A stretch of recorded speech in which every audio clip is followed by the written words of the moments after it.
हर सुबह सूरज की पहली किरण हमें यह सिखाती है कि अंधेरा चाहे कितना भी गहरा क्यों ना हो, हर रात के बाद एक नई सुबह जरूर आती है।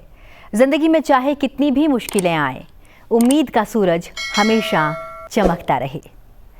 आज छठ पर्व का तीसरा दिन है। छठ पूजा के इस पावन अवसर पर सूर्य देव से आप सभी को आशीर्वाद प्राप्त हो। आपके जीवन में खुशियां और समृद्धि का सूर्य हमेशा चमके। आप सभी को छठ महापर्व की हार्दिक शुभकामनाएं। सुप्रभात। आइए अब नजर डालते हैं मुख्य गतिविधियों पर। डोनाल्ड ट्रंप ने शानदार वापसी के साथ जीता अमेरिका राष्ट्रपति चुनाव। कमला हैरिस ने हार स्वीकारते हुए ट्रंप को दी बधाई। जो बाइडेन ने भी फोन कर दी शुभकामनाएं। प्रधानमंत्री नरेंद्र मोदी ने ट्रंप की जीत पर किया बधाई कॉल, तो ट्रंप बोले, पूरी दुनिया मोदी से करती है प्यार, भारत और प्रधानमंत्री को बताया महान।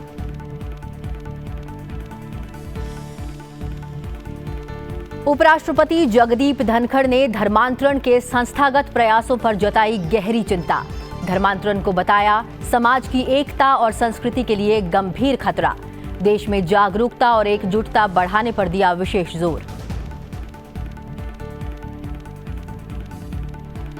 गृह मंत्री अमित शाह बोले, मोदी सरकार का संकल्प आतंक मुक्त भारत का हो निर्माण।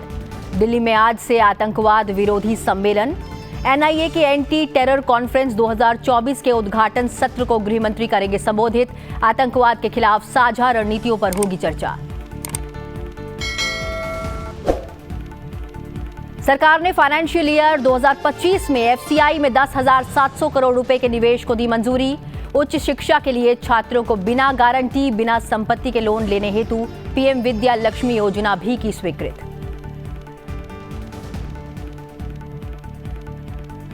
छठ पूजा का आज तीसरा दिन। नहाए खाए और खरना के बाद श्रद्धालु आज संध्या को डूबते सूर्य को करेंगे अर्घ्य अर्पित। राष्ट्रपति ने छठ पर्व पर शुभकामनाएं देते हुए इसे पर्यावरण संरक्षण के प्रति प्रेरणादायी पर्व बताया। महापर्व का समापन 8 नवंबर को उगते सूर्य को अर्घ्य देने के साथ होगा। छठ पर्व पर भारतीय रेलवे का नया कीर्तिमान। 3 करोड़ से अधिक यात्रियों ने एक ही दिन में किया सफर।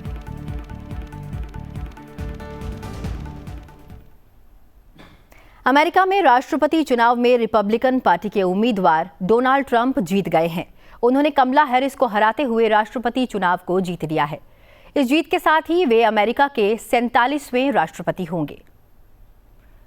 उपराष्ट्रपति कमला हैरिस ने अमेरिकी राष्ट्रपति चुनाव में अपनी हार स्वीकार कर ली है और उन्होंने नवनिर्वाचित राष्ट्रपति डोनाल्ड ट्रंप को जीत की बधाई दी है। अमेरिकी राष्ट्रपति जो बाइडेन ने अमेरिका के नए राष्ट्रपति बनने जा रहे डोनाल्ड ट्रंप को फोन कर उनकी चुनावी जीत पर बधाई दी है और उन्हें व्हाइट हाउस में मिलने का निमंत्रण भी दिया है।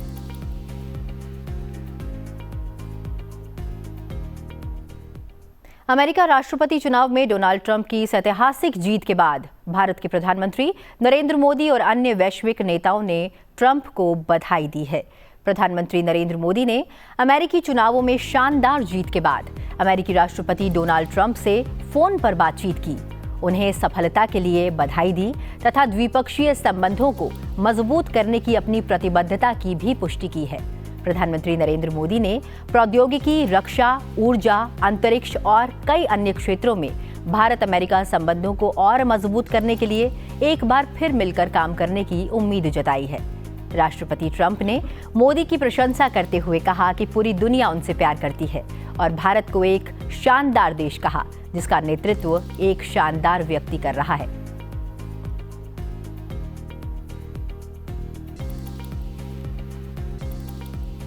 इससे पहले प्रधानमंत्री नरेंद्र मोदी ने ट्वीट किया कि मेरे मित्र डोनाल्ड ट्रंप को ऐतिहासिक चुनावी जीत पर हार्दिक बधाई। अपने सोशल मीडिया प्लेटफॉर्म एक्स के माध्यम से उन्होंने ये भी साझा किया कि जैसा कि आप अपने पिछले कार्यकाल की सफलताओं को आगे बढ़ा रहे हैं, मैं भारत अमेरिका व्यापक वैश्विक और रणनीतिक साझेदारी को और मजबूत करने के लिए हमारे सहयोग को नवीनीकृत करने की आशा करता हूं। आइए हम सब मिलकर अपने लोगों की बेहतरी के लिए काम करें और वैश्विक शांति, स्थिरता और समृद्धि को बढ़ावा दें।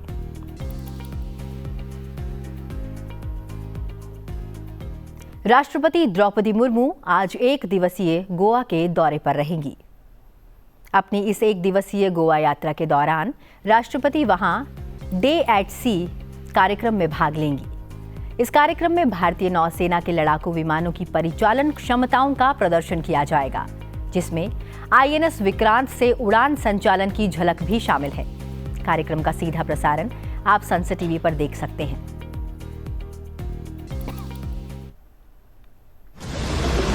A historic moment approaches.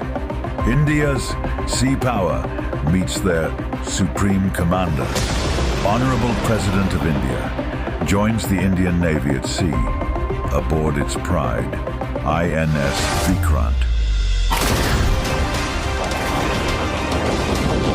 Witnessing firsthand the valor, the readiness, the power of a force always prepared.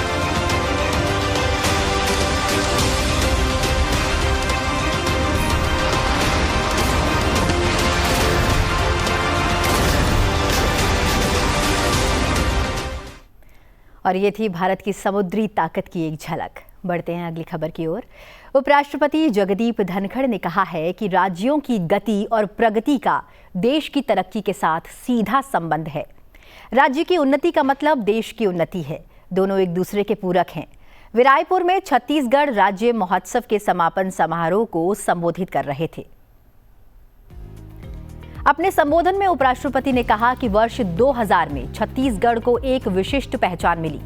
पूर्व प्रधानमंत्री भारत रत्न अटल बिहारी वाजपेयी के शासनकाल में 3 नए राज्य छत्तीसगढ़, उत्तराखंड और झारखंड बनाए गए, जो बड़े ही सहज तरीके से अस्तित्व में आए, जो उनके दीर्घ और कुशल राजनीति के कौशल का परिणाम है। 2000 में इस राज्य को एक विशिष्ट पहचान मिली। इस अवसर पर, जैसा पहले कहा गया है, पूरे प्रधानमंत्री भारत रत्न श्रद्धेय श्री अटल बिहारी वाजपेयी जी को याद नहीं करेंगे तो बड़ी चूक हो जाएगी। अटल जी की याद तो सदा आती है।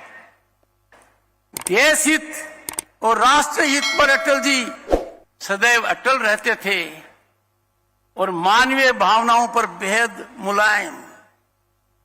मुझे याद है 1990 का वो कालखंड। केंद्रीय मंत्री के रूप में मैं यूरोप गया था, एक संसदीय दल का नेतृत्व कर रहा था। मेरा परम सौभाग्य था कि उस दल में सम्मानीय अटल बिहारी वाजपेयी थे। कितना ज्ञान मुझे उस समय मिला। उन्होंने 3 नए राज्य छत्तीसगढ़, उत्तराखंड एवं झारखंड इस देश को भेंट दी। राजनीति में कैसी सर्जरी की, किसी को दर्द नहीं हुआ, किसी को पीड़ा नहीं हुई। सहज तरीके से यह संभव हो गया। आज मैं उनको नमन करता हूं। उपराष्ट्रपति ने कहा कि आज भारत हर वर्ष अपने महान सपूतों के सम्मान में पराक्रम दिवस और जनजातीय दिवस मना रहा है। काव के चक्कर के साथ जब हम आगे बढ़ते हैं, तब हमें हमारे गौरवपूर्ण और गरिमाई विरासत को नहीं भूलना चाहिए।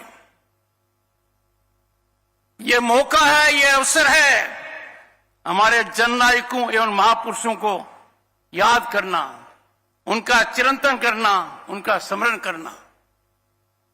आज जब हम अमृतकाल मना रहे हैं, मुझे इस बात का गर्व है और आपको भी है। जिन लोगों ने आजादी में योगदान दिया, उनको दूर दूर जाकर हम नमन कर रहे हैं, उनको पहचान रहे हैं। उन्होंने जो देश के लिए किया, हम सब नतमस्तक हो रहे हैं। और बदलाव देखिए कितना सार्थक है, कितना गहरा है। नेताजी सुभाष बोस का कर्तव्य मार्ग पर प्रतिमा के साथ सम्मानित किया जा रहा है। याद कीजिए पहले वहां किसकी स्टैच्यू थी। भारत के लौह पुरुष सरदार पटेल के एकता और अखंडता के अथाह प्रयत्नों को स्टैच्यू ऑफ यूनिटी में नवाजा गया है। इसी धरती ने भी भारत संग्राम के, स्वतंत्रता संग्राम के एक बड़े योद्धा भगवान बिरसा मुंडा जी के रूप में एक ही ऐसे ही विरल महापुरुष की भेंट दी, और इनके साथ अनेक थे। वीर नारायण सिंह जैसे कई धरती पुत्र दिए, जिन्होंने कठिन परिस्थितियों में, विषम हालात में स्वतंत्रता की ज्योति को जिंदा रखा। हमें इन सभी महापुरुषों का और उनके सिद्धांतों का अविरल स्मरण रहना चाहिए। आज भारत अपने महान सपूतों के सम्मान में पराक्रम दिवस नेताजी को याद करते थे, और जनजातीय दिवस बिरसा मुंडा जी और अनेक को याद करते हुए हर वर्ष मना रहा है। उपराष्ट्रपति ने हमारी संस्कृति पर हो रहे प्रहारों के प्रति भी आगाह किया। उन्होंने कहा कि इन दुष्प्रयत्नों में विशेषकर आदिवासी भाई बहनों को निशाना बनाया जा रहा है। इस मौके पर आपको मैं चिंतन और मंथन के लिए भी आग्रह करूंगा। आपके समक्ष में मेरी एक चिंता बताऊंगा। निस्वार्थ सेवा निस्वार्थ होनी चाहिए। निस्वार्थ सेवा में कोई स्वार्थ नहीं होना चाहिए, पर यदि निस्वार्थ सेवा के नाम पर या इसकी आड़ में लुभावने माध्यमों से सिर्फ दिलों तक पहुंचने का प्रयत्न नहीं होता, पर हमारे दिल में जो हमारी श्रद्धा है उसको परिवर्तित करने का प्रयास किया जा रहा है। आपको चिंतन करना चाहिए, चिंता करनी चाहिए, मंथन करना चाहिए। हमारी संस्कृति हजारों साल पुरानी है, एक तरीके से उस पर प्रहार है। आस्था परिवर्तन का घिनौना और घृणित क्रिया संपन्न हो रहा है, और यह एक मायने में हमें सजग रहने की आवश्यकता है। संस्थागत तरीके से हो रहा है, धन बल के आधार पर हो रहा है, एक उद्देश्य के लिए हो रहा है। भोलेपन का फायदा उठाया जा रहा है, भ्रांतियां फैलाई जा रही हैं। ऐसी ताकतों को, भारत की आत्मा को जीवंत रखने के लिए, शुद्ध रखने के लिए अविलंब कुठित करना, इसकी ज्वलंत आवश्यकता है। आपसे आग्रह करूंगा, सजग रहिए, कहीं देर नहीं हो जाए। केंद्र सरकार ने भारत के कृषि क्षेत्र को और मजबूत करने के साथ ही वंचित युवाओं के लिए शिक्षा तक पहुंच को बढ़ावा देने के लिए महत्वपूर्ण दोहरी पहल की घोषणा की है। आर्थिक मामलों की कैबिनेट समिति सीसीईए ने बुधवार को खाद्यान्न खरीद संचालन को बढ़ाने के लिए भारतीय खाद्य निगम एफसीआई को 10,700 करोड़ रुपए का इक्विटी निवेश देने की मंजूरी दी है। इस पहल के तहत एफसीआई को इस वित्तीय वर्ष की कार्यशील पूंजी जरूरतों को पूरा करने के लिए यह राशि दी गई है, क्योंकि खाद्य निगम न्यूनतम समर्थन मूल्य एमएसपी और स्टॉक की मात्रा में वृद्धि के कारण बढ़ती लागतों का सामना कर रहा है। कैबिनेट ने फैसला लिया है कि fresh equity capital 10,700 crore rupees का FCI में इन्फ्यूज किया जाएगा. So that means as FCI will be able to do much more than what it has been doing, and this is in line with what Prime Minister Shri Narendra Modi ji has always emphasized कि किसानों का welfare, अन्नदाताओं का welfare हमारे लिए एक top priority है. इसके साथ ही प्रधानमंत्री विद्या लक्ष्मी योजना की भी घोषणा की गई है, जिसके तहत मध्यम और निम्न आय वाले परिवारों के छात्रों को बिना किसी जमानत के 10 लाख रुपए तक का शिक्षा ऋण मिलेगा. यह योजना विशेष रूप से वंचित वर्ग के युवाओं को उच्च शिक्षा में अवसर प्रदान करेगी. प्रधानमंत्री Vidya Lakshmi scheme. This scheme basically empowers the youth and middle class. कोई भी छात्र, कोई भी स्टूडेंट जिसको अच्छी यूनिवर्सिटी में, अच्छे एजुकेशनल इंस्टीट्यूशन में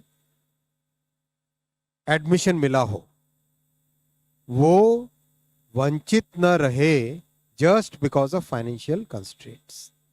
ये इसका उद्देश्य है।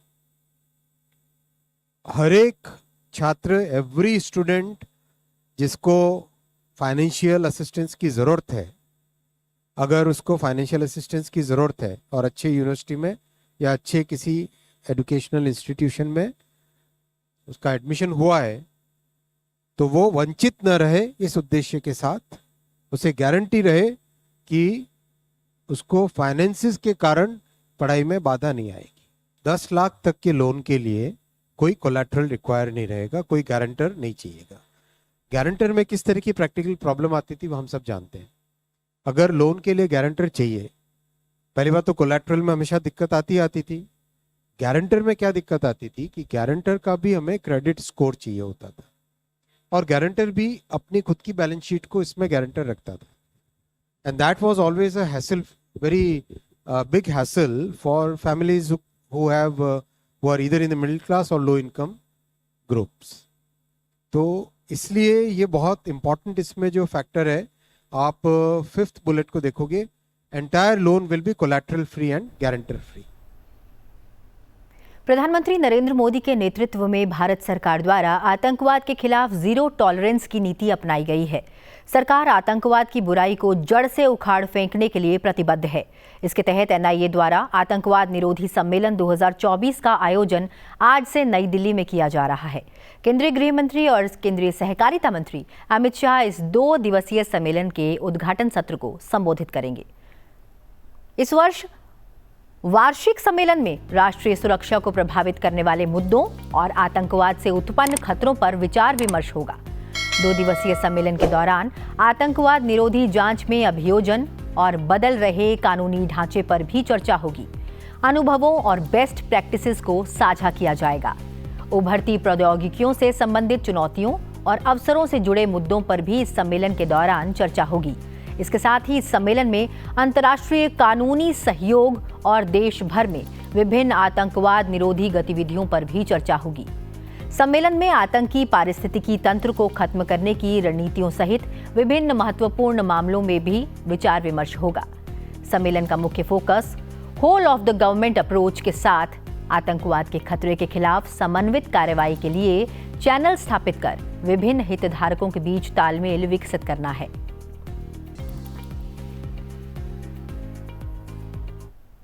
संयुक्त राष्ट्र में पाकिस्तान द्वारा कश्मीर मुद्दा उठाने और इस वैश्विक मंच का इस्तेमाल झूठ फैलाने के लिए करने को लेकर इस्लामाबाद की आलोचना करते हुए भारत ने कहा है कि किसी भी तरह का दुष्प्रचार जमीनी स्तर पर तथ्यों को नहीं बदलेगा। सूचना से संबंधित प्रश्नों पर संयुक्त राष्ट्र महासभा की 4थी समिति की आम बहस को संबोधित करते हुए राज्यसभा सदस्य राजीव शुक्ला ने मंगलवार को इस बात पर जोर दिया कि विश्वास, जवाबदेही और सुशासन को बढ़ावा देने के लिए सूचना तक समावेशी पहुंच आवश्यक है। उन्होंने एक पाकिस्तानी प्रतिनिधिमंडल ने एक बार फिर झूठ फैलाने के लिए इस प्रतिष्ठित मंच का इस्तेमाल किया है। दुष्प्रचार और गलत सूचना का सहारा लेना इस प्रतिनिधिमंडल की आदत है। उन्होंने कहा कि किसी भी तरह का दुष्प्रचार और गलत सूचना जमीनी स्तर पर तथ्यों को नहीं बदलेगी। उन्होंने कहा कि मैं इस प्रतिनिधिमंडल से उसके विभाजनकारी राजनीतिक एजेंडे के लिए इसका इस्तेमाल करने के बजाय इस मंच में अधिक रचनात्मक रूप से शामिल होने का आग्रह करता हूं। India believes that a transparent, timely and trustworthy flow of information furthers democracy and allow our citizens to take informed decisions. Mr. Chair, a delegation has yet again used this august forum for peddling lies and falsehood. It is habitual for this delegation to resort to the disinformation and misinformation, including in this forum. This delegation tends to measure the world's largest democracy using similar yardsticks. However, let me be clear. Real democracies function differently. The people of Jammu and Kashmir turned out in record numbers in the recently concluded free and fair elections. No amount of disinformation and misinformation will change facts on the ground. I urge this delegation to engage more constructively in this forum rather than using it for their divisive political agenda. Mr. Chair, let me conclude by assuring you and the Department of Global Communication of India's continuous support to the department's activities and initiatives. We will fight with the virus of misinformation together and delivered a positive and reliable impact for peace and better world. Shambhupura इलाके में प्रस्तावित greenfield airport के निर्माण के लिए पर्यावरण मंत्रालय से स्वीकृति मिल गई है। स्वीकृति मिलने के बाद लोकसभा स्पीकर ओम बिरला ने बुधवार को एयरपोर्ट अथॉरिटी ऑफ इंडिया के अध्यक्ष विपिन कुमार और अन्य अधिकारियों के साथ बैठक की है। संसद भवन में लोकसभा अध्यक्ष ओम बिरला की अध्यक्षता में एयरपोर्ट अथॉरिटी ऑफ इंडिया के चेयरमैन और अधिकारियों के साथ राजस्थान राज्य प्रशासन के वरिष्ठ अधिकारियों की महत्वपूर्ण बैठक हाइब्रिड मोड में आयोजित की गई। बैठक में हवाई अड्डे के निर्माण की प्रगति, पर्यावरणीय पहलुओं और अन्य आवश्यक स्वीकृतियों की समीक्षा के साथ दिसंबर 2027 तक हवाई अड्डा निर्माण कार्य पूर्ण कर संचालन प्रारंभ करने की समय सीमा तय की गई। कोटा ग्रीनफील्ड हवाई अड्डे का निर्माण कार्य समस्त आवश्यक स्वीकृतियों के उपरांत मई 2025 से प्रारंभ कर दिया जाएगा और इस हवाई अड्डे का संचालन दिसंबर 2027 तक शुरू कर दिया जाएगा। ये हवाई अड्डा राजस्थान के कोटा शहर से लगभग 25 किलोमीटर दूर 1005 एकड़ क्षेत्र में निर्मित किया जा रहा है।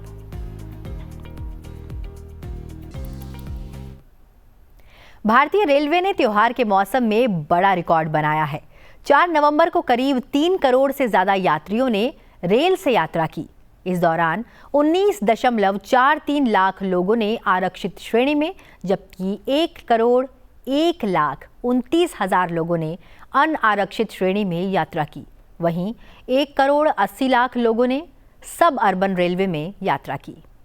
भारतीय रेल द्वारा इस साल अब तक 4,521 विशेष गाड़ियां चलाई जा चुकी हैं, जिससे 65 लाख से अधिक यात्रियों को लाभ पहुंचा है। रेलवे द्वारा 3 नवंबर 2024 को 207 विशेष रेलगाड़ियां चलाई गईं, जो एक नया कीर्तिमान है। वहीं 4 नवंबर को 203 विशेष गाड़ियों का परिचालन किया गया और 5 नवंबर को 171 विशेष गाड़ियों का परिचालन किया गया, जबकि 6 नवंबर को 164 विशेष गाड़ियां और 7 नवंबर को भी 164 विशेष गाड़ियों के परिचालन की योजना बनाई गई।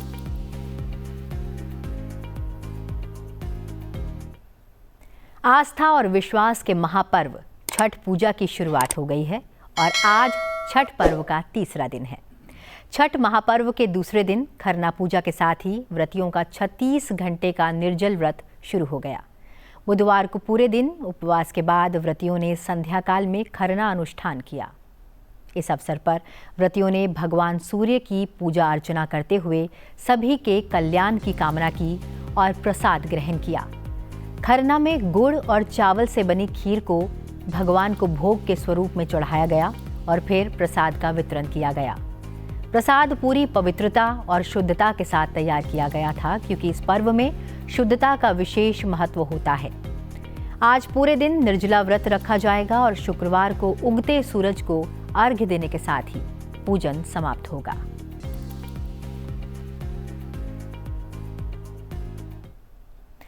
प्रख्यात भौतिक विज्ञानी सर सीवी रमन की आज जन्म जयंती है। वर्ष 1930 में प्रोफेसर सीवी रमन को रमन प्रभाव के लिए भौतिकी का नोबेल पुरस्कार दिया गया था। वे ये प्रतिष्ठित पुरस्कार जीतने वाले एशियाई मूल के पहले व्यक्ति बने।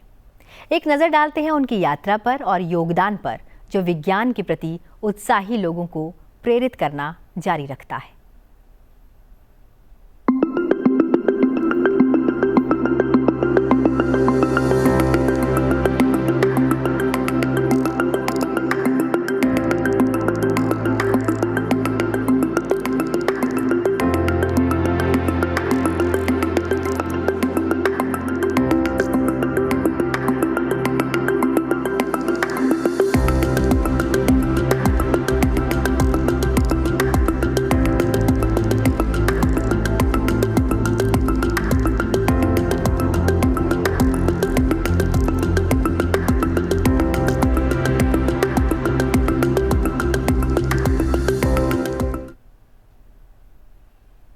नेशनल स्कूल बैंड 2024-25 संगीत और देशभक्ति की शक्ति के माध्यम से देश भर के छात्रों को एजुकेट कर रहा है।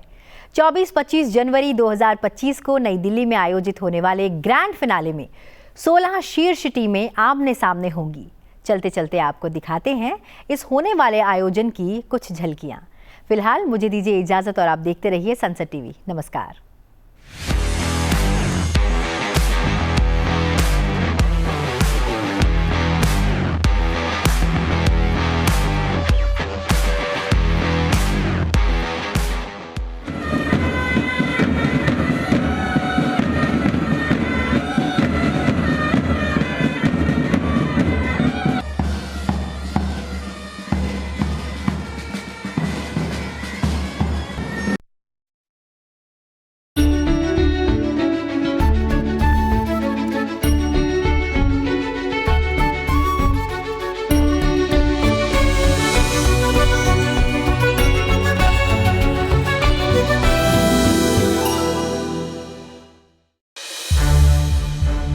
सनसेट टीवी के और भी प्रोग्राम्स देखने के लिए सब्सक्राइब करें हमारा YouTube चैनल और हाँ, इन्हें लाइक और शेयर करना ना भूलें।